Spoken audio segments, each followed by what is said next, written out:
Та бүхэнд энэ өдрийн мэнд хүргэе. Би бол Сквидвардын яриа нэвтрүүлгийн хөтлөгч Сквидвард Tentacles. Өнөөдөр манай нэвтрүүлгээр миний зүрх сэтгэлд хамгийн ойр байдаг сэдв болох над шиг үнэлэгдээгүй авиаслаг уран бүтээлчдийн тухай хэлэлцэх болно. Сквидвард зургатаар гарч байна уу да? Сквидвард! Сквидвард! Сквидвард! Хой! Чи зургатаар гарч байна шүү дээ! Хой! Сквидвард! Чи зургатаар гарч байна! Чи зургатаар гарч байна хараад ир! Би өөрөө зургатаар гарч байгааг мэдж байна. Энэ камерыг харахгүй байна уу? Чи ч гэсэн одоо зургатаар гарч байна. Зургатаар уу! Тэнэг амтэн. За хаан тасаллаа. Өнөөдөр манай нэвтрүүлгээр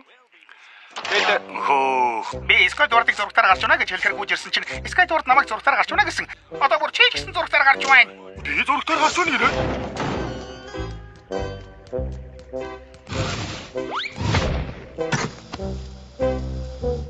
Энэ арай зүүд байл та. Би зургатаар гарахгүй л үү штэ. SpongeBob, би гэрлүгөө гүйж очиж зургатаа асаасан чинь би гарахгүй байна лээ. Чи надад яагаад худлаа хэлж байгаа юм бэ, SpongeBob? Яагаад? Патрик, чи ер нь хэр зэрэг маанаг юм бэ?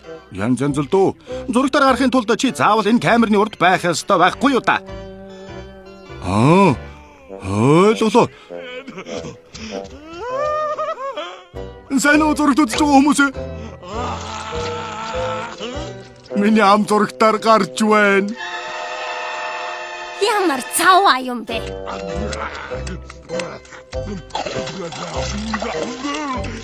SpongeBob, жижигсэн энийг туршаад үзтээ.